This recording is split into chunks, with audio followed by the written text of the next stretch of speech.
آقا علیہ الصلوۃ والسلام فرماتے ہیں اگر اس نے اس عہدہ قضا کا مطالبہ اور سوال کیا تھا کہ مجھے قاضی بنایا جائے، مجھے جج بنایا جائے، یعنی وہ اس عہدے کو چاہنے والا تھا، اس عہدے کا شائق تھا کہ مجھے اس عہدے پر، اس منصب پر فیض کر دیا جائے، آقا علیہ الصلوۃ والسلام فرماتے ہیں کہ وہ بندہ گویا کہ چھری کے ساتھ زندہ ذبح کر دیا گیا، یعنی یہ اس قدر مشکل ترین کام ہے۔ اور جس بندے کو بغیر سوال کے، بغیر مانگنے کے عہدہ قضا پر فیض کر دیا گیا، آقا علیہ الصلوۃ والسلام فرماتے وہ چاہتا نہیں تھا کہ مجھے قاضی بنایا جائے، مجھے جج بنایا جائے، لیکن اسے یہ منصب سونپ دیا تو اللہ تبارک و تعالی معاون فرشتے کے ذریعے اس کی مدد فرماتا ہے اور اس کے معاملات کو درست کر دیتا ہے، اور عہدہ قضا والے منصب کے حوالے سے اللہ رب العزت اس کی مدد و نصرت فرماتا ہے۔ حضرات گرامی، عہدہ قضا کا سوال کرنا یہ بری بات ہے، بغیر سوال کے عہدہ قضا کو سونپ دیا جانا یہ اللہ تبارک و تعالیٰ کی طرف سے مدد و نصرت کے مترادف ہے، گویا کہ اللہ اپنی مدد اس کے شامل حال فرما دیتا ہے، اور جو فیصلے بھی اس سے صادر ہوتے ہیں وہ درست ہوتے ہیں، وہ فیصلے ٹھیک ہوتے ہیں۔ ایک اور حدیث پاک میں آقا علیہ الصلوۃ والسلام نے ارشاد فرمایا کہ جو بندہ عہدہ قضا پر فیض کر دیا گیا، منصب قضا پر اسے فیض کر کے جج بنا دیا، قاضی بنا دیا، لیکن وہ فیصلہ قرآن و سنت کے خلاف کرتا ہے، آقا علیہ الصلوۃ والسلام نے فرمایا کہ وہ بندہ ایسا ہے جب اس دنیا سے رخصت ہوگا اللہ جنت کو اس پر حرام کر دے گا۔ اندازہ فرمائیں آپ کہ عہدہ قضا اگر سونپ دیا جائے، منصب قضا حوالے کر دیا جائے اور قرآن و سنت کے خلاف فیصلے کرے تو آقا علیہ السلام فرماتے ہیں رب اس پر جنت کو حرام کر دیتا ہے، اس پر جہنم واجب ہو جاتی ہے۔ یہ اس قدر مشکل ترین کام ہے۔ یہی تو وجہ ہے کہ ہمارے بزرگوں کی اگر سیرت کو دیکھا جائے، ان کی زندگی کو دیکھا جائے، ان کی حیات کو دیکھا جائے، تو وہ آج کے عہدہ قضا پر فیض ہونے والے ججوں اور قاضیوں سے کئی طریقے سے برعکس نظر آتے ہیں، اور ان کی زندگیوں کو اگر دیکھا جائے تو ان کی زندگیاں بڑی عجیب ہیں۔ حضرت سیدنا امام ابو یوسف رحمت اللہ تعالی علیہ جو امام اعظم ابو حنیفہ کے شاگرد ہیں، کن کے؟ امام اعظم ابو حنیفہ کے شاگرد ہیں، جو امام اعظم ابو حنیفہ کے شاگرد ہیں، کن کے؟ امام اعظم ابو حنیفہ کے کون سکتے ہو؟ صرف تکی ہی جانتے ہو، زبان نال بولی بھی نہیں انہیں کب ہو سکتا، زیارت بھی ہوندی رہے، ذکر بھی ہوتا رہا۔ حضرت امام ابو یوسف رحمت اللہ تعالی علیہ، آپ کو عہدہ قضا سپرد کیا گیا، آپ کو قاضی القضات چیف جسٹس بنایا گیا بنو عباس کے خلفاء کے دور میں۔ حضرت امام ابو یوسف رحمت اللہ علیہ فرماتے ہیں ایک دن ایسا فیصلہ آیا میرے دربار میں کہ ایک طرف جو ملزم تھا وہ خلیفہ وقت تھا، اور دوسری طرف جو مدعی تھا وہ ایک غریب نادار گھرانے کا یہودی تھا۔ حضرت امام ابو یوسف رحمت اللہ علیہ فرماتے ہیں جب یہ مقدمہ میرے دربار میں لایا گیا تو میرے دل میں خیال آیا کہ یا اللہ، یہ جو خلیفہ وقت ہے اس نے مجھے قاضی بنایا ہے، اس نے مجھے جج بنایا ہے، اس نے مجھے عہدہ قضا پر فیض کیا ہے، کیوں نہ ہو کہ فیصلہ اسی کے حق میں ہو جائے۔ آپ کرنا نہیں چاہتے تھے، آپ کا یہ خیال اس وجہ سے تھا کہ دلائل جو ہیں وہ خلیفہ وقت کی طرف سے بھاری آ جائیں، قوی آ جائیں، طاقتور آ جائیں، تاکہ ان دلائل کی بنیاد پر جو فیصلہ کیا جائے وہ خلیفہ وقت کے حق میں ہی ہو جائے، اس یہودی کے جو دلائل ہوں وہ کمزور ہو جائیں۔ حضرت امام ابو یوسف فرماتے ہیں میرے دل میں یہ خیال آیا تھا، لیکن جب مقدمہ کی سماعت ہوئی، مقدمہ کی سماعت ہو جانے کے بعد حضرت امام ابو یوسف فرماتے ہیں اس یہودی کی جانب جو دلائل تھے وہ طاقتور تھے، اور خلیفے کی جانب جو دلائل تھے وہ کمزور تھے۔ وہ کیا تھے؟ کمزور تھے. حضرت امام ابو یوسف فرماتے ہیں میں نے یہودی کے حق میں ہی فیصلہ دے دیا. فیصلہ تو غریب کے حق میں ہو گیا، لیکن آپ اپنی اس عہدہ قضا والے منصب اور ڈیوٹی سے جب عہدہ برآ ہو گئے، آپ ریٹائر ہو گئے، تو آپ بہت زیادہ رویا کرتے تھے. اس قدر روتے کہ آپ کی داڑھی مبارک تر ہو جاتی، آپ کے کپڑے تر ہو جاتے. آپ کے ایک دوست نے پوچھا حضور والا اس قدر روتے کیوں ہیں؟ رونے کی وجہ کیا ہے؟ حضرت امام ابو یوسف فرماتے رونے کی وجہ یہ ہے کہ ایک مرتبہ عہدہ قضا پر فیض ہوتے وقت میرے دل میں خلیفہ کے حق میں فیصلہ ہو جانے کا خیال آیا تھا. میرے دل میں خیال آیا تھا کہ یہ فیصلہ خلیفے کے حق میں ہو جائے. فرماتے وہی خیال آج تک مجھے ستا رہا ہے اور میرے دل پر چھریاں چلتی ہیں جب وہ خیال آتا ہے کہ ابو یوسف تجھے یہ خیال آیا کیسے تھا؟ نعرہ تکبیر، نعرہ رسالت، نعرہ خلافت، نعرہ حیدری، شان مصطفیٰ. اے ابو یوسف تجھے یہ خیال آیا کیسے تھا؟ تو میں نے کہا اندازہ کرو، ہمارے اسلاف اور ہمارے بزرگ ان کی زندگیوں کو پڑھو تو ہمیں کس قدر خوبصورت ہیرے جواہرات ملتے ہیں. حضرت امام ابو یوسف کے دل میں خیال آ جائے تو آپ اس قدر روئے تو آج جو قاضی کے منصب پر فائز ہو، جج کے منصب پر فائز ہو، قاضی القضات ہو جائے، ہاں جی چیف جسٹس بن جائے اور اس سے فیصلے ایسے صادر ہوں جو قرآن کے بھی خلاف ہوں اور سنت کے بھی خلاف ہوں، نہ قرآن کا لحاظ نہ حضور کی سنت کا لحاظ اور نہ ہی غریب و نادار ان فیصلہ کرانے والوں کا لحاظ. میں نے کہا انہیں کس قدر رونے کی ضرورت ہے، انہیں کس قدر رونے کی ضرورت ہے، یہ کتنا رب کی بارگاہ میں گڑ گڑائے اور روئے. میں نے کہا صرف ایک خیال آ جائے تو حضرت امام ابو یوسف روتے روتے داڑھی کو تر کر دے اور جو فیصلے ہی سارے ایسے کرتے ہیں جو اللہ رسول کو ناراض کرنے والے غریبوں کے حقوق کو پائمال کرنے والے. حضرت سیدنا امام اعظم ابو حنیفہ رحمت اللہ تعالی علیہ ایک مرتبہ خلیفہ نے آپ کو بلایا اور اس نے کہا کہ میں چاہتا ہوں کہ آپ کو قاضی القضات کے منصب پر فیض کر دیا جائے. اس پر قاضی القضات کے منصب پر آپ کو چیف جسٹس بنا دیا جائے، قاضی بنا دیا جائے. حضرت امام اعظم ابو حنیفہ نے انکار کیا. آپ نے فرمایا میں اس قابل نہیں کہ مجھے قاضی القضات بنایا جائے، مجھے چیف جسٹس بنایا جائے. تو خلیفہ وقت نے کہا کہ آپ اس قابل نہیں ہیں تو پھر کون ہے؟ آپ نے فرمایا جو ہو اسے بنا دے، کیونکہ وہ خلیفہ چاہتا تھا کہ آپ کو قاضی بنایا جائے کیونکہ آپ ایک سادہ طبیعت کے انسان ہیں. میں جیسے بھی آرڈر جاری کرتا رہوں گا، جیسے بھی حکم دیتا رہوں گا ویسے یہ فیصلہ بھی صادر کرتے رہیں گے، فتویٰ بھی صادر کرتے رہیں گے. کیونکہ آپ فقیہ اور مفتی بھی تھے، ساتھ میں آپ کو قاضی اور جج بھی بنا دینا چاہتا تھا. حضرت امام صاحب نے انکار کیا. جب آپ نے انکار کیا نا تو اس نے بار بار اصرار کیا. اس طرف سے انکار تھا، اس طرف سے اصرار تھا. حضرت امام اعظم ابو حنیفہ نے فرمایا کہ میں اس قابل نہیں کہ مجھے چیف جسٹس بنایا جائے. تو اس خلیفہ وقت نے کہا آپ جھوٹ بولتے ہیں، اتنے بڑے امام ہو کر، اتنے بڑے فقیہ ہو کر آپ سے تو بڑا کوئی فقیہ نہیں، آپ سے تو بڑا کوئی محدث نہیں، آپ سے تو بڑا کوئی مجتہد نہیں، اتنے بڑے عالم ہیں، آپ کہتے ہیں میں اس قابل نہیں، آپ جھوٹ بولتے ہیں. حضرت امام اعظم ابو حنیفہ نے جب یہ کہا نا تو وہ خلیفہ وقت کہنے لگا کہ آپ جھوٹ بولتے ہیں. تو امام صاحب نے فرمایا کہ جو جھوٹا بندہ ہے وہ عہدہ قضا کے قابل ہی نہیں ہے. آپ نے فرمایا جو جھوٹا ہے وہ عہدہ قضا کے قابل ہی نہیں ہے. آپ نے کہا کہ میں جھوٹا ہوں، اگر میں جھوٹا ہوں تو مجھے عہدہ قضا پر فیض نہ کیا جائے، مجھے قاضی نہ بنایا جائے، کسی اور کو بنایا جائے. لیکن خلیفے نے پھر بھی اصرار کیا.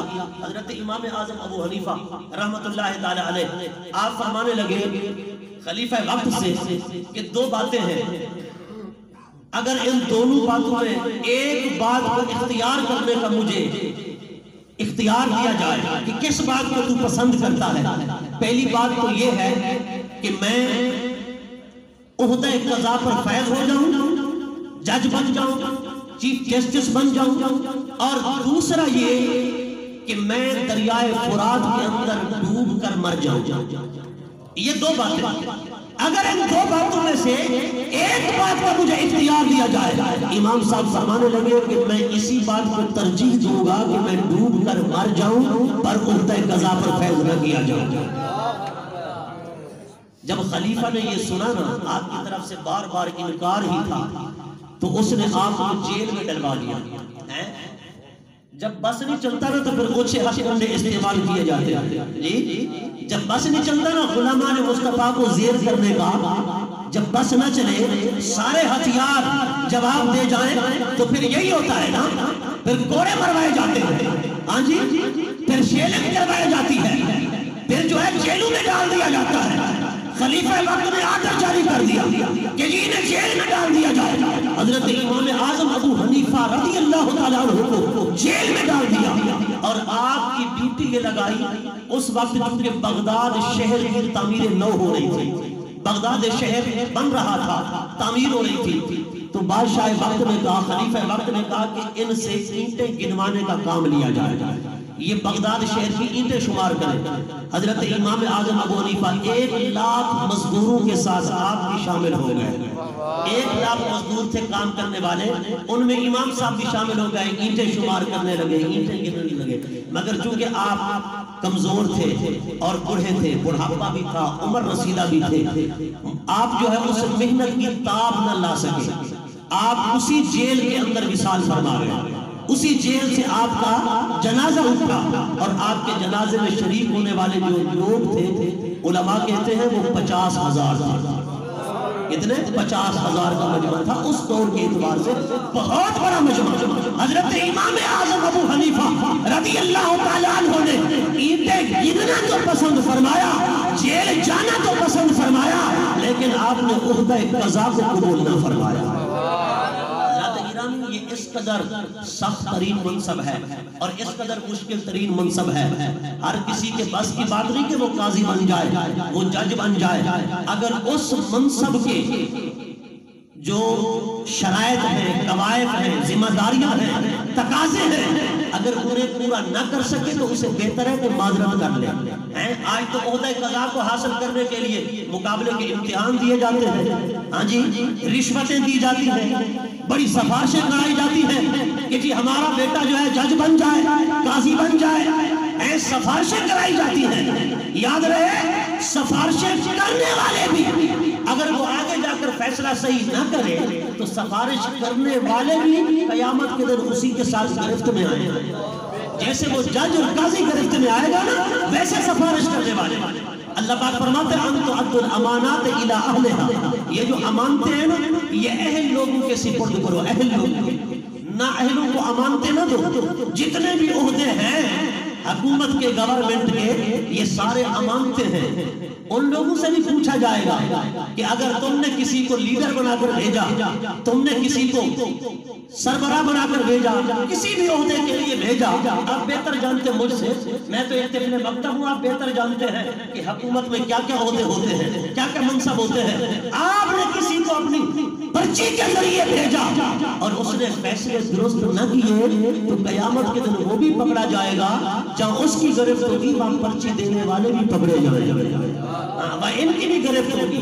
ایسا نہیں ہے کہ پھر وہ تو ادھر جائے اور یہ چھوٹ جائے. انتو عدد الامانات الى اہلہا، علماء فرماتے ہیں یہ جو پرچی دیتے ہو ووٹ کی، یہ پرچی بھی ایک امانت ہے.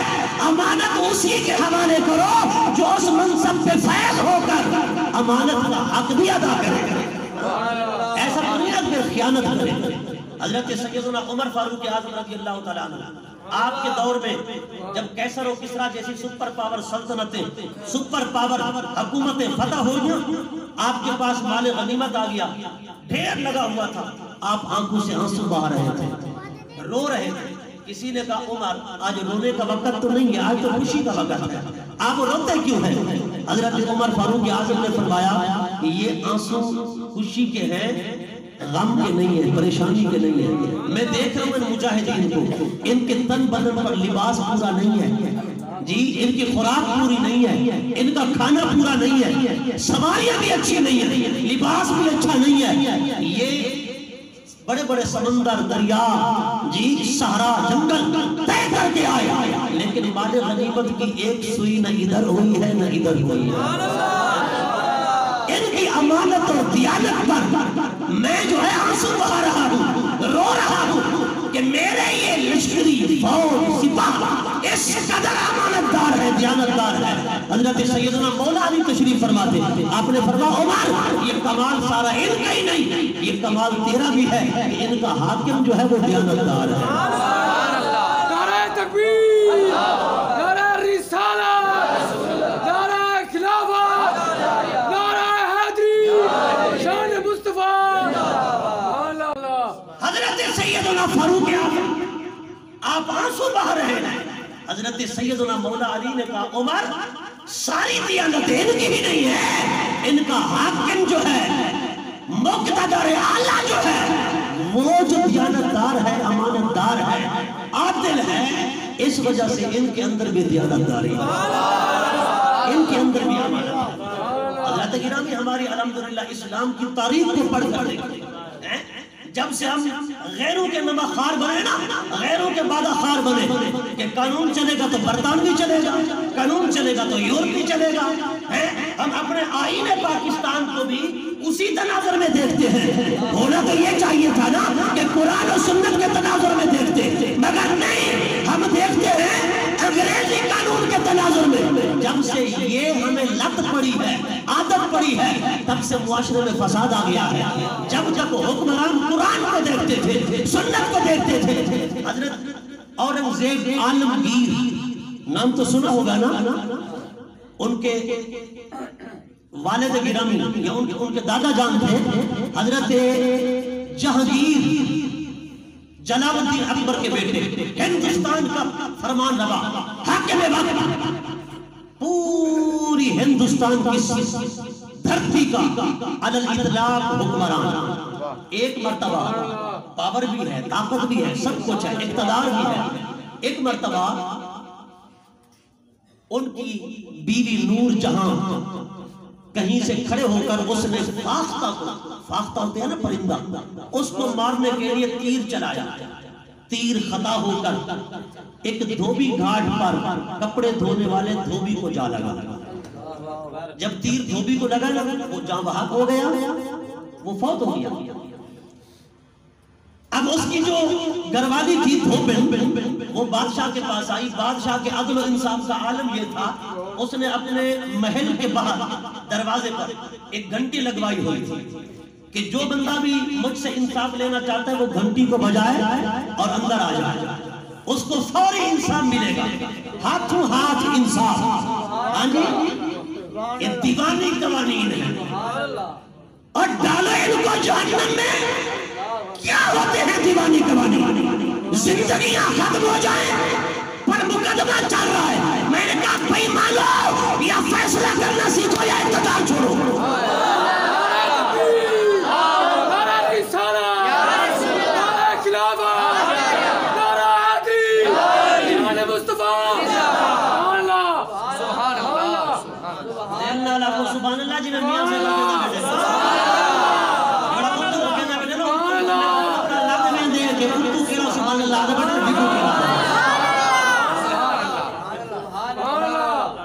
زندگی بھر قانون چلتے رہے۔ بادشاہ نے کہا فوری انصاف لو، گھنٹی بجاؤ اندر آؤ، فوری انصاف ملے گا۔ دھوبن آ گئی، اس نے کہا تیری بیوی نے تیر چلایا ہے فاختہ پر، لیکن جا لگا ہے میرے شوہر کو، وہ شہید ہو گیا، فوت ہو گیا، اب میں انصاف لینا چاہتی ہوں۔ بادشاہ نے کہا اچھا۔ نور جہاں کو بلایا، اپنی بیوی کو سامنے کھڑا کیا اور تیر منگوائے، تیر اس دھوبن کے ہاتھ میں پکڑوائے، اور بادشاہ سامنے سینہ تان کر کھڑا ہو گیا۔ بادشاہ نے کہا یہ لے تیر، میری بیوی نے تیرے شوہر کو مارا ہے نا، اب تو دھوبی کی بیوی ہے، تو نور جہاں کے شوہر کو مار تاکہ تیرا قصاص پورا ہو جائے۔ قاضی عدالت جو تھا، قاضی القضات، چیف جسٹس، اس نے بڑی منت سماجت کی، اس دھوبن کی منت سماجت کرنے کے بعد اسے قصاص سے دیت پر راضی کر لیا۔ دیت پر راضی کر لیا۔ میں نے کہا دیکھو یہ تابناک واقعات ہیں، روشن واقعات ہیں تاریخ اسلام کے۔ ایک اور واقعہ اسی طرح، ایک دفعہ جہانگیر کے دوست کلیم نے ٹریفک قوانین کی خلاف ورزی کرتے ہوئے بازار کے اندر تنگ گلی میں جہاں رش بھی زیادہ ہوتا ہے وہاں پر اس نے ہاتھی کی سواری کی، تو ایک غریب بندے کے بچے کو ہاتھی کے پاؤں کے نیچے کچل دیا۔ اب وہ بندہ جہانگیر کے پاس آیا، اس نے کہا تیرے دوست کلیم نے اسی طرح میرے بچے کو قوانین ٹریفک کی خلاف ورزی کرتے ہوئے ہاتھی کے پاؤں کے تلے میرے بیٹے کو روک ڈالا ہے، لہذا میں موت پر حق ہے پر میں قصاص لینا چاہتا ہوں۔ کلیم توجہ ہی نہیں کر رہا۔ جہانگیر نے کوتوال کو بلایا، کہا پورے واقعہ کا جو مضمون ہے وہ بنا کر میری خدمت میں پیش کیا جائے اور بتایا جائے کہ واقعہ کس طرح پیش آیا۔ جب واقعہ پیش کیا گیا، کلیم کا واقعی قصور نکلا۔ اس وقت کے جو مفتی اعظم تھے انہیں بلایا۔ جب مفتی اعظم آئے تو بادشاہ وقت نے کہا مفتی اعظم سے بتاؤ فتویٰ کیا کہتا ہے، حضور کی شریعت کیا کہتی ہے؟ تو مفتی اعظم نے کہا حضور کی شریعت کہتی ہے کہ خون کا بدلہ خون ہے، قصاص ہے، خون کا بدلہ خون ہے۔ اب اس بچے کے بدلے میں کلیم کو قتل کیا جائے گا۔ بادشاہ نے کہا محضر نامہ لاؤ۔ جب وہ لایا گیا اس نے تصدیقی دستخط کیے کہ جیسے نبی کا دین کہتا ہے ویسے کیا جائے گا۔ نعرہ تکبیر، نعرہ رسالت، نعرہ خلافت، نعرہ حیدری، شان مصطفیٰ، سبحان اللہ۔ جیسے حضور کی شریعت کہتی ہے ویسے کیا جائے۔ اللہ اکبر۔ کلیم کو لایا گیا، کلیم کو لایا گیا تو اسے پھانسی کے پھندے، اللہ اکبر، قاضی وقت نے فیصلہ دیا اور مفتی اعظم نے فتویٰ دیا کہ اس کو اسی طرح ہاتھی کے پاؤں کے نیچے روندا جائے جس طرح اس نے غریب کے بچے کو روند ڈالا ہے۔